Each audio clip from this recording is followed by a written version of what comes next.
So you want to buy a home.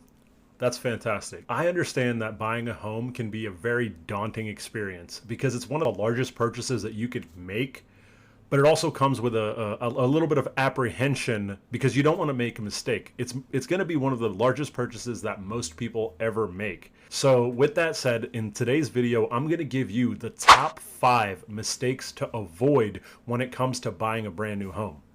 And look, I want you to know this isn't like an ordinary, hey, make sure you get pre-qualified, make sure you get a home inspection type of video. While I might use those things as examples, this is going to be a real authentic video from me. If you know me, I'm glad. If you don't, I hope you like how I bring this to you because I'm not going to give you a bunch of fluff. I'm going to give it to you straight from the hip.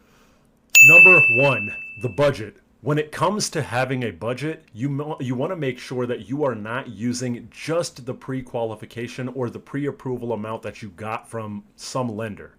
Lenders can give you, it doesn't take long for a lender to come up with a number that they can pre-qualify you for. Oftentimes, they'll do it pretty quick, pretty easy, and give you something that you might not have expected. And by that, I mean it might be higher than you expected it to be. So you might be thinking, oh, wow, I can afford this huge house.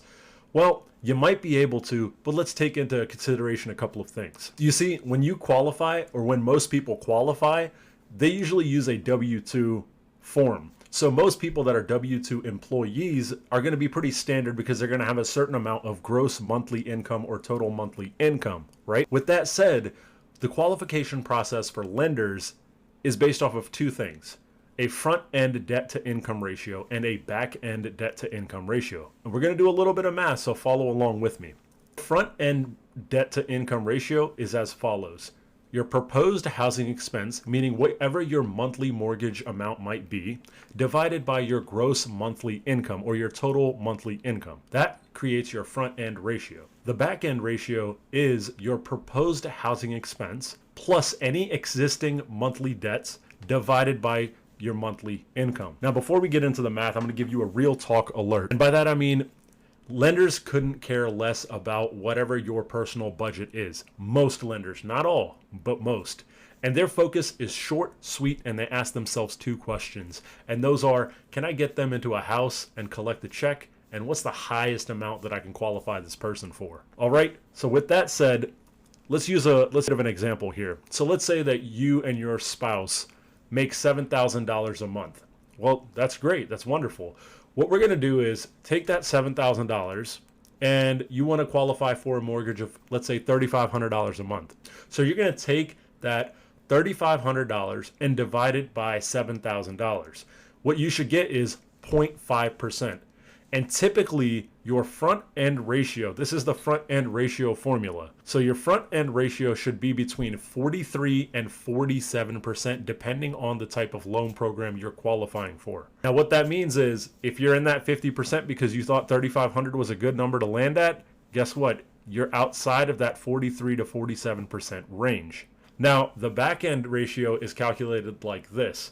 It is 3,500 plus 500, which is your debt, divided by 7,000, which equals 0.57. That's 57%. 57% of your income would be going towards your monthly mortgage. So if you're looking at 3,500 and you're thinking, heck yeah, man, I'm going to get a big screen TV, I'm going to get a big pool table, I'm going to get that house, it's going to be great. Let me temper your expectations a little bit because the numbers don't lie and they spell disaster if you're not careful, right? Realistically, you're not going to be bringing home $7,000 because when lenders use these numbers, they use the gross amount, the total amount. They don't take into account what your taxes are, what your health insurance might be, what you're paying for your subscription services, and how much your Uber Eats bill might cost. What they're doing is taking the total amount and dividing it from the monthly mortgage amount that you told them to start with. So keep that into account. Ideally, if you did this, you want to be between that 43 to 47% debt to income range. And if you get to that 57% with that back end calculation, you're going to be in a bad way. I'm going to be honest with you. There's no easy way to say it, but that's what people like to call house poor or house broke. That is what that means. It means that a majority of your monthly income is going towards your mortgage, and you're sinking it into that without ever being able to come a little bit ahead every month. Now, my advice when it comes to something this important is I want you to sit down with your partner, your parents, your CPA, whoever can help you create a stable budget so that you can come up with a reasonable amount for your personal financial situation. You don't ever want to leave this to the lender, just let them go with the flow and say, hey, it'll be all right. That is not the way to do this. Look, growing up, I was a Boy Scout, and the Boy Scout motto is be prepared. And I'll bring that back up later. But for now, you're going to ask me, well, what range should we stay within? Well, everybody's personal financial situation is a little bit different, right? If you might have unforeseen medical expenses, your car might need new tires, you might have daily life things to deal with, you might have bills that come up. And if you don't have money allocated for that and you're sinking more than half into your mortgage, that's a big mistake to avoid. So the biggest piece of advice I'll give you is get your budget in check. And when you're choosing a lender, always go local. All right, so the second mistake to avoid is in the same vein as the first, where before you talk to a lender, you gotta have your savings in order. Many times I hear people talking about buying a home and all they say is, man, make sure you got money for the closing costs and make sure you got money for the down payment and you'll be fine, you'll be straight, don't worry about it. Let me tell you something. While those things are true, while it's true to have money for those things, it is more important for you to make sure that your financial situation is stable, that your savings accounts are straightened up, all right? Those things are important to have money for. Your home inspection, your closing costs, all of that is very important. And like I said, I was a Boy Scout growing up. The motto is be prepared. Be prepared for when you talk to the lender and when you talk to the realtor. Being prepared will make it so that you can control the transaction and not do what you're told. You don't want to just fall in line, all right? You want to make sure that you're the one carrying the line. You don't want to set the bar, you want to be the bar, all right? So yeah, have your down payment ready, but know how much that is going to be, all right? So you can get that information from your lender, but if you have an idea of what your budget is, you'll know how much you want to set aside, especially with what kind of loan program you're going to qualify for. So it could be 3%, 5%, 10%, up to 20. And if you're doing all cash, baby, dollar bill, you're going to do 100% down because that's all it takes.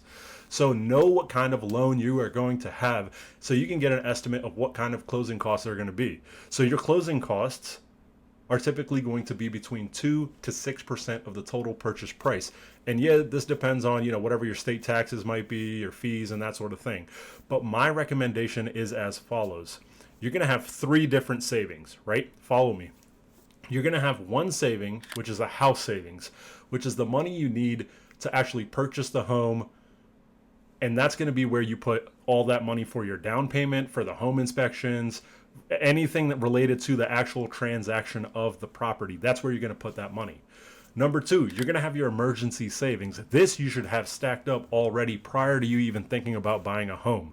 Like I said, everybody's financial information and financial situation is completely different. So make sure you take into account whatever you have going on in your life. You don't ever want to be set back because you had an unforeseen bill come up. All right? Number 3, I want you to know that you got to have a little side account. That little side account is going to help you. And here's how. You can listen to all the gurus and, the Dave Ramseys and whoever else you listen to as far as your financial, spiritual leader might be. But my thing is, you want to have between $5, maybe $7,000 to $10,000 in a third account. And here's why I bring that up. Because say you have that money for the home account, you have your emergency account, and you have this extra account with a little bit of cash in it. With this account, what you can do is, say you waive the appraisal and there's a little bit of a gap. And if you don't know what that is, watch my other videos.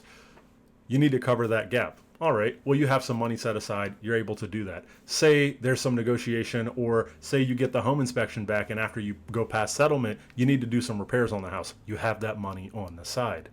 Not only that, but hey, if the transaction goes off without a hitch and it all goes off scot-free, you got an extra few $1,000s lying around. So that TV that you wanted, that pool table you wanted, guess what? It's all yours, baby.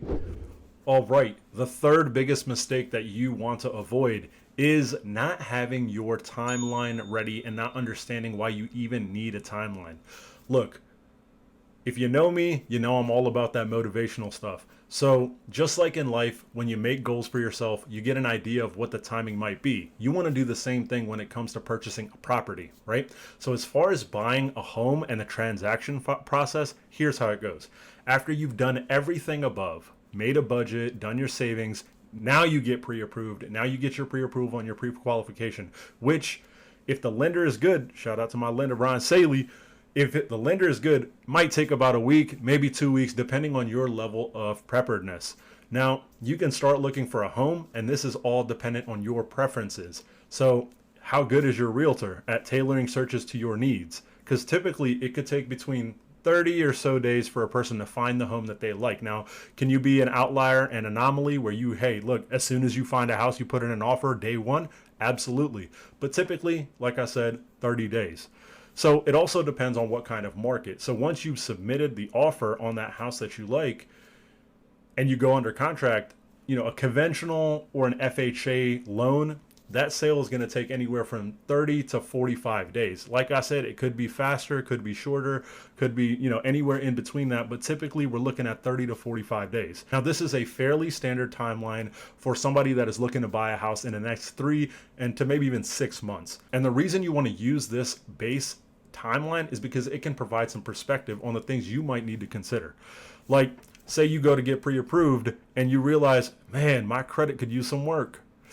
Well, finding that information out earlier rather than later can definitely save you a lot of headache and heartache and a lot of hassle, because this could help you. I mean, if the lender is good, you might need to get on a credit repair program, which they can help you with, but that might take anywhere from 3 to maybe even 12 months. And this can affect your timeline greatly. So if you're a first-time home buyer and you've been renting for some time, that's the other thing. You might want to figure out, hey, when's my lease up? Is it up in 2 weeks, 2 months, or 2 years? Because if you don't know, then you might be in a place where between closing and actually getting out of your lease, you might be in a bad situation where you have nowhere to go. You might have to live with family for a little bit. You might have to be in a hotel, whatever it might be. I don't want you to be in that situation. And the other thing is, you want to be able to communicate with your landlord as a tenant to say, hey, look, I'm buying a house. Is it possible for me to get my lease as a month-to-month lease so it can help you during that transactional period, right? These are important things to know. And it can also help you negotiate things like getting a lease back or a rent back, and even pre-possession on the property. Make sure you know these things, because I want you to make the best choices for yourself. So the fourth biggest mistake to avoid is getting into a bidding war or chasing that dream home. What I mean by this is, make sure you temper your expectations. I said it before, I'm gonna say it again. Please temper your expectations. Before getting out on your home search, if you have this fantastical idea of a home, look, I'll even paint a picture for you. Follow along. It's story time. You ready? So you're looking for a very specific neighborhood. At the end of a cul-de-sac, you need a pool, a huge deck where you have some open space to entertain. Well, in that neighborhood, there's usually going to be maybe 1-2 houses that are just drop dead gorgeous. They are just like you see on HGTV. Completely gutted, completely renovated with all the bells and whistles. Here's your reality check. The problem with this house is when it goes on the market, that notification is sent to 100 different people that are looking for the exact same thing as you are. And that's what I want you to be aware of. When you walk into that house, you're going to be like, man, this is it. I'm going to put my couch over there, my TV on that wall. But that's not it. The bad news is everybody else is going to be putting in offers on that property just as much as you are. This can become a very short-sighted situation when it comes to bidding wars and multiple offer situations. So try to avoid getting into these. Temper your expectations. Do not get caught up in this. And it's wild because I've seen people become super primal over bidding on a house. And I get it. You want to get the best home possible, all these things. But look, you do not want to be left holding the bag because you waived something like an appraisal or a home inspection, and now you have to cover a gap, or you have to replace a roof. That is a costly mistake. And instead, try to have a few backup options, save some money by looking at a property that perhaps you can renovate. Or, it's okay if the wallpaper and maybe the bathrooms are a little outdated and worn. As long as the bones are good, you can always build upon it. Fifth and final mistake to avoid when buying a house is buying the home with just having the equity of the property be your primary motivation. Let me say that again. Don't buy the home because you want to get a lot of equity in the property. That should not be the forefront thought that you have. This has started becoming a trend with people just setting foot into the realm of real estate, especially when the market has been so unpredictable over the last few years. Look, it's like this. In a strong market, the DMV, big cities, parts of New York, parts of California, then yes, it might be possible to buy and hold the property for a few years. 3 is the key number. And then sell it so that you can make a return, $50,000, $75,000, $100,000 and move on to the next property. But like I said in the beginning, buying a home is one of the largest purchases that you will ever make. And it is not sustainable. It just simply is not sustainable to think that you can just churn and burn across the entire country. There's no way it's going to work out for you. This is the reason why average home buyers stay in their first home between 5 and 7 years. That number has been there for a long time. And the reason that it's been that number is because of stability. We don't know what will happen to the real estate market, let alone the world at large. But something like a catastrophic event or the pandemic could happen again, and you don't know what's going to happen to the markets. And there you have it. Those are my top 5 most important mistakes to avoid when purchasing property. All right? Avoid these mistakes, please. Look, all I want for you is to be able to navigate the entire home buying process with the utmost confidence, with the utmost information. I want you to be able to make a very informed decision. And I want you to be planning on what you're doing, be prepared on what you're doing, and I want you to be successful. With all these things said, these are the ways that you can be successful and fulfill that journey of getting that American dream, that home. I want you to be able to put that pool in. I want you to be able to put that deck in. I want you to be happy, but do it in a sustainable manner.